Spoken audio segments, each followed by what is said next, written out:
ఊళ్ళో మందు కొట్టేటైనా ఆయన ఒక్కడే ఉన్నాడని అస్సలు ఆగుతలేడు భూమి మీద. ఎన్నిసార్లు అయినా పొగరు మాటలే మాట్లాడుతాడు. చూసినా బల్పు ఏమైంది గరం కొద్ది వాడుతుంది.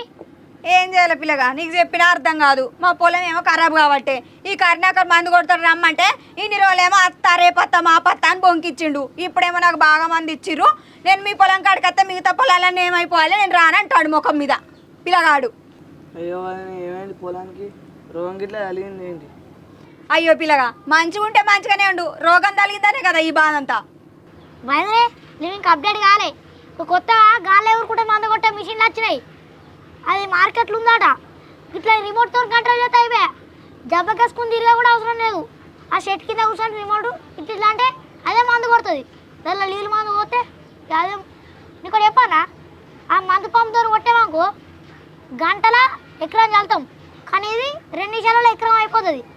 అవును పిల్లగా, నేను కూడా నిన్న ఫోన్లో చూసిన, అది మంచిగా కిందికి అనుకుంటా మొత్తం మందు కొడుతుంది కదా. నేను చూసి పెద్ద పిట్టేమో అనుకున్నా. అవు వదినే, గదే పెద్ద పిట్టనే అట్లనే ఉంటుంది. అది కొనుక్కోవదనే, మన ఊరు మొత్తం కొట్టచ్చు, నువ్వే కొట్టచ్చు. ఇక మన ఊరేంది పక్క ఊర్లు కూడా గిరాకీ వస్తుంది నీకు, నిజమే అని మిర్రంతా అంగుతుంది.